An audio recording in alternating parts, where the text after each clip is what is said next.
अस्सलामुअलैकुम फ्रेंड्स, मैं हूँ रुखसाना नदी। आज की इस वीडियो लेक्चर में मैं आपके साथ डिस्कस करने जा रही हूँ कंडीशनल क्लॉजेस और इफ क्लॉजेस। यानी कंडीशनल क्लॉजेस को हम इफ क्लॉज भी कह सकते हैं, ठीक है, और हम कंडीशनल सेंटेंसेस भी कह सकते हैं। तो सबसे पहले हम जानते हैं कंडीशनल सेंटेंसेस होते क्या है। तो कंडीशनल सेंटेंसेस क्या होती है? Are the sentences that express one thing. यानी कंडीशनल सेंटेंसेस वो सेंटेंसेस होते हैं जो एक चीज को एक्सप्रेस करते हैं कंटेंजेंट और समथिंग एल्स। कंटेंजेंट का मतलब होते है possible but not certain to occur. यानी वो चीज जो हो जिसके होने की पॉसिबिलिटी है बट उसमें सर्टेनिटी नहीं है। यानी कंडीशनल सेंटेंसेस क्या होते हैं? जो एक चीज को एक्सप्रेस करे लेकिन वो चीज जो है वो चीज पॉसिबल हो सकती है लेकिन उसमें सर्टेनिटी नहीं होती है। For example, if it rains, अगर बारिश होती है। ये क्या है? कंडीशन क्या है कि अगर बारिश होती है the picnic will be cancelled. Picnic जो है वो कैंसिल किया जाएगा, यानी पिकनिक कैंसिल हो जाएगा। ये मतलब पॉसिबिलिटी है कि अगर बारिश होती है, बारिश होगी तभी जो है पिकनिक को कैंसिल किया जाएगा, लेकिन सर्टेनिटी नहीं है, पिकनिक कैंसिल नहीं भी हो सकता है। कहते they are so called because, यानी इनको कंडीशनल क्लॉज इसलिए कहा जाता है because the impact of the main clause of the sentence is conditional on dependent clause. कहते इन्हें इसलिए कहा जाता है क्योंकि जो मैन क्लॉज का जो इम्पैक्ट है, यानी जो मैन क्लॉज के असर है, जो सेंटेंस का जो मैन क्लॉज है उसका इम्पैक्ट जो है वो कंडीशन, डिपेंडेंट क्लॉज की कंडीशन, यानी डिपेंडेंट क्लॉज की जो कंडीशन है उसके ऊपर पड़ता है। अब हम पढ़ेंगे आगे कंडीशनल क्लॉजेज जो है इसके कितने पार्ट्स है। तो कंडीशनल क्लॉजेज के दो पार्ट्स होते हैं। फर्स्ट पार्ट है कंडीशन। कंडीशन होगी तभी क्या आएगा? रिजल्ट आएगा। यानी फर्स्ट है कंडीशन, कंडीशन को हम बोलते हैं इफ क्लॉज, ठीक है। तो दूसरा पार्ट क्या है? रिजल्ट, रिजल्ट को हम बोलते हैं main clause. For example, if it rains, अगर बारिश होती है, we will cancel the trip, हम ट्रिप को कैंसिल करेंगे। यानी हमारी कंडीशन क्या है? कंडीशन है अगर बारिश होती है तो रिजल्ट क्या आएगा इसका कि जो पिकनिक हमने हमने पिकनिक किया है, हम पिकनिक का सोच रहे हैं, वो पिकनिक जो है वो कैंसिल हो जाएगा। फर्स्ट पार्ट क्या है?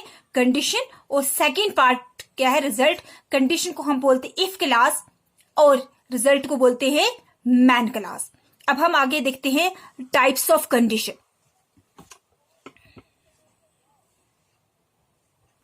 अब नेक्स्ट की टाइप्स ऑफ कंडीशनल। कंडीशनल कितने टाइप्स की होती है? तो कंडीशन होते हैं 4 टाइप्स की। फर्स्ट वन है जीरो कंडीशनल या टाइप 0 भी हम इसे कहते हैं। सेकंड है फर्स्ट कंडीशनल, सेकंड कंडीशनल, और लास्ट वन है थर्ड कंडीशनल। जीरो कंडीशनल को टाइप 0 बोला जाता है, फर्स्ट कंडीशनल को टाइप 1 बोला जाता है, सेकंड कंडीशनल को टाइप सेकंड बोला जाता है, टाइप 2 बोला जाता है, एंड लास्ट जो थर्ड कंडीशनल है इसे बोला जाता है टाइप 3। अब सबसे पहले जीरो कंडीशन। जीरो कंडीशन में क्या होती है कि वो सिचुएशंस होती है जो हमेशा ट्रू हुए और पॉसिबल है, यानी वो कंडीशन जो सच्ची होती है तो उनको हम किसमें रखते हैं? जीरो कंडीशन में। जैसे हम बोलते हैं कि अगर बारिश हुई तो ग्राउंड जो है वो गीला हो जाएगा। अगर हम बाहर धूप में घूमेंगे तो हमारी स्किन पे दाग पड़ते हैं। यानी ये क्या है? जीरो कंडीशन है। यहाँ पे जितनी भी सिचुएशंस आएंगी वो सारी की सारी क्या होंगी? ट्रू होंगी सिचुएशन। तो ऐसे सेंटेंसेस को बनाने का स्ट्रक्चर है इफ, पहले इफ लगाएंगी, फिर प्रेजेंट सिंपल। प्रेजेंट सिंपल का मतलब है प्रेजेंट सिंपल यानी सब्जेक्ट प्लस वर्ब की फर्स्ट फॉर्म, ठीक है। उसके बाद आप ऑब्जेक्ट लगाओ या ना लगाओ। इफ प्लस प्रेजेंट सिंपल यानी यह है कंडीशनल क्लॉज। इफ क्लॉज है तो रिजल्ट क्या आएगा?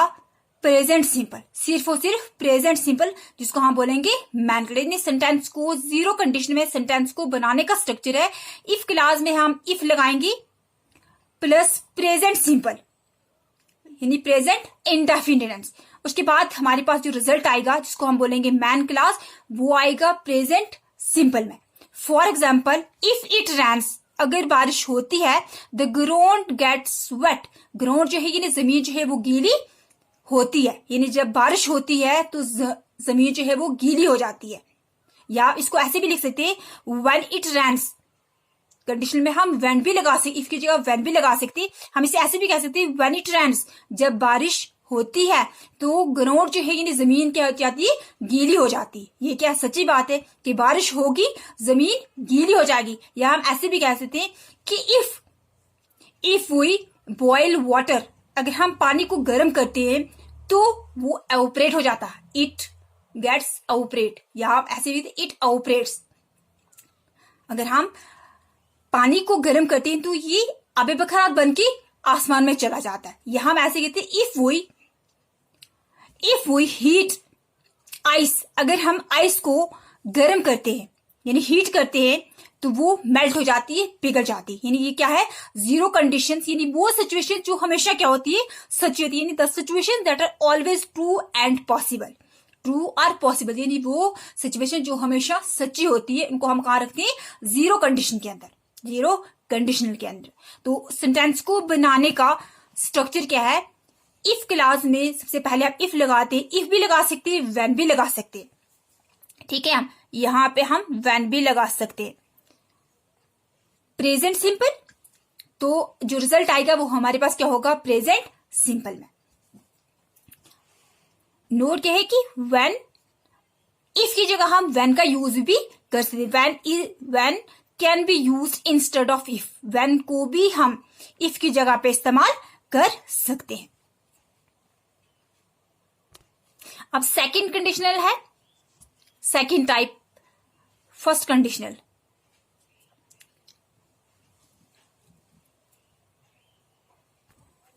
तो फर्स्ट कंडीशन में वो सिचुएशंस आती है जो पॉसिबल हैं या रियल है, उन सिचुएशंस को हम क्या बोलते हैं, फर्स्ट कंडीशनल। तो इन ऐसी कंडीशन को बनाने का सेंटेंस का स्ट्रक्चर है, सबसे पहले हम इफ लगाएंगे, इफ के बाद प्रेजेंट सिंपल। तो जो हमारे पास रिजल्ट आएगा वो आएगा फ्यूचर सिंपल में। यानी फ्यूचर सिंपल क्या है, subject plus will plus V1, verb की first form. For example, if I go to the shop, अगर मैं दुकान पे जाता हूं, आई विल बाई समथिंग, मैं कुछ न कुछ खरीद के लाऊंगा। यानी पॉसिबिलिटी है कि अगर मैं दुकान पे गया तो मैं वहां से कुछ न कुछ खरीद के लाऊंगा। इफ आई स्टडी हार्ड, अगर मैं बहुत ज्यादा मेहनत करता हूं, I will pass my exam, मैं अपने एग्जाम को पास करूंगा। यानी पॉसिबिलिटी क्या है, सिचुएशन क्या है, कंडीशन ये है कि अगर मैं मेहनत करूं तो मैं एग्जाम को पास करूंगा। नेक्स्ट एग्जाम्पल है, if you don't meet me, I will not speak to you, अगर तुम मुझसे नहीं मिलते हो, I will not speak to you, मैं तुमसे बात नहीं करूंगा। नेक्स्ट एग्जाम्पल है, if I am late tonight, अगर आज रात को मुझे देर हो जाती है, माई मोम विल बी एंग्री, मेरी माँ जो है वो गुस्सा हो जाएगी। यानी फर्स्ट कंडीशनल में वो सिचुएशंस आती हैं जो कि हैं पॉसिबल है और जो सिचुएशंस रियल है। तो उन सिचुएशंस को, ऐसे सेंटेंसेस को बनाने का स्ट्रक्चर है, हम सबसे पहले इफ लगाएंगे, यानी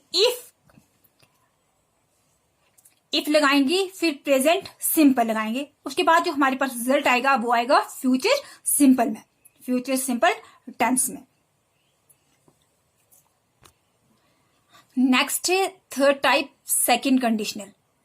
सेकंड कंडीशनल उन सिचुएशंस को रेफर करता है, यानी इसमें वो सिचुएशंस आती हैं जो क्या होती है, इम्पॉसिबल होती है और जिनके होने के इम्कानात भी कम होते हैं। तो ऐसे सेंटेंस को बनाने का सेंटेंस का स्ट्रक्चर है, सबसे पहले हम इफ लगाएंगे, इफ के बाद पास्ट सिंपल, पास्ट सिंपल यानी सब्जेक्ट प्लस V2 वर्ब की सेकंड फॉर्म का यूज करना है। उसके बाद जो हमारे पास रिजल्ट आएगा वो आएगा subject plus would or could, would का यूज भी कर सकते हैं, कुड का यूज भी कर सकते हैं, plus basic form of the verb यानी V1 जिसको हम बोलते हैं बेस फॉर्म। ठीक है, तो एग्जाम्पल है, if I won the lottery I would buy a mention, अगर मैंने एक लॉटरी जीती तो मैं एक मेंशन, यानी अगर मैंने एक लॉटरी जीती होती तो मैं एक मेंशन खरीदता। अब ये क्या है, ये सिचुएशन क्या है, इम्पॉसिबल सिचुएशन है, अगर मैंने एक लॉटरी खरीदी होती तो मैं एक मेंशन खरीदता, बट ये क्या है, पास्ट की बात है, पास्ट जो है वो गुजर चुका है। नेक्स्ट क्या है, नेक्स्ट एग्जाम्पल है, इफ आई वर यू, अगर मैं तुम्हारी जगह होता, आई वुड क्विट स्मोकिंग, मैंने ये नशा करना यानी स्मोकिंग जो है ये छोड़ दी होती। ये भी क्या है, पॉसिबल नहीं है, ये पास्ट की बात है। उसके बाद है if you learn to speak English you would get this job. अगर तुमने इंग्लिश बोलना सीखी होती you would get this job, तुम्हें ये नौकरी मिलती। यानी जो सेकंड कंडीशनल है उनमें वो सिचुएशंस आती हैं जो कि हैं इम्पॉसिबल है, यानी ये पास्ट में हो चुकी है और जिनके होने के इम्कानात नहीं होते। जैसे मैं बोलती हूँ अगर मैंने पढ़ाई की होती तो मैं एग्जाम में अव्वल आता, बट पढ़ाई की नहीं है तो अव्वल नहीं आ सकता। लास्ट कंडीशनल यानी फोर्थ कंडीशनल जिसको हम बोलते हैं third conditional, fourth type third conditional. इसमें वो सिचुएशंस आती हैं, ये refer to the past situation that differ from reality, यानी वो सिचुएशन जो रियलिटी से बिल्कुल क्या करती है, डिफर करती है, and is not at all possible to happen, और जिसकी होने के कोई भी चांसेस नहीं है, यानी जहां पे सिर्फ और सिर्फ क्या होती है, रेग्रेट होता है। यानी पास्ट में जो बात हो चुकी है हम फ्यूचर में उसके बारे में सोच रहे हैं, अब पास्ट तो चला गया है लेकिन अब हमारे पास पछतावा है, हमने ये बात की होती, हमने पढ़ा होता, हम आज इस मुकाम पे पहुंचते, यानी मैंने अच्छे से पढ़ा होता आज मुझे ये अच्छी सी नौकरी मिलती। लेकिन यहाँ पे क्या सिर्फ और सिर्फ रेग्रेट होते, नहीं पछतावा होता है।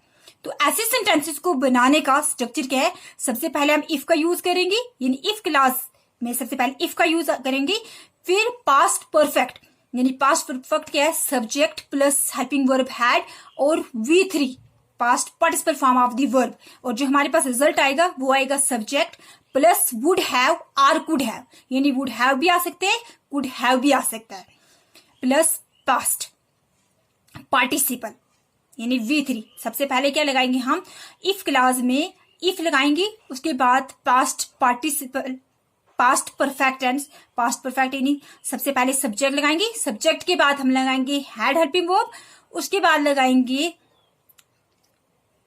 V3।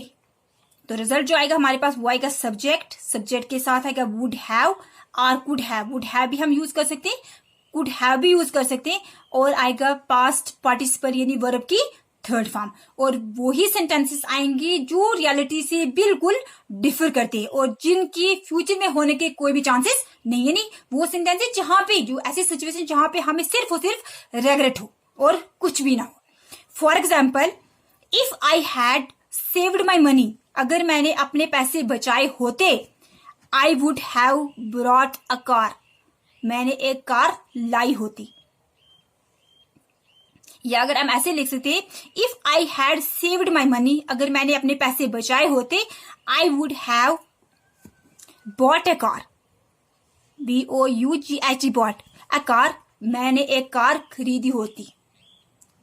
अगर हम यहां लगाएंगे ब्रॉट, फिर आएगा लाई होती, क्योंकि ब्रॉट जो है वो ब्रिंग का पास्ट पार्टिसिपल है, तो बाई का पास्ट पार्टिसिपल क्या है, ब्रॉट बॉट। यानी अगर मैंने अपने पैसे बचाए होते, ये क्या है, ये सोच रहा है कि अगर मैंने पास्ट में अपने पैसे बचाए होते तो मैं एक कार खरीदता। If I had studied hard, अगर मैंने पढ़ाई की होती, I would have passed my exams, मैंने अपने एग्जाम्स जो है वो पास किए होते। नेक्स्ट एग्जाम है, if she had inform me earlier, अगर उसने पहले से मुझे इत्तला दी होती, आई कुड हैव हेल्प्ड हर, मैं उसकी मदद कर सकता था या कर सकती थी। यानी अगर उसने मुझे पहले से ही इत्तला दी होती तो मैं उसकी मदद कर सकता था या मैं उसकी मदद कर सकती थी या मदद कर सकता था। तो फ्रेंड्स, अगर आपको मेरी ये वीडियो अच्छी लगे तो प्लीज इसको लाइक करें, शेयर करें और कमेंट करें, और अगर आप मेरे चैनल पर नए हैं तो प्लीज मेरे चैनल को सब्सक्राइब करें। अल्लाह हाफिज।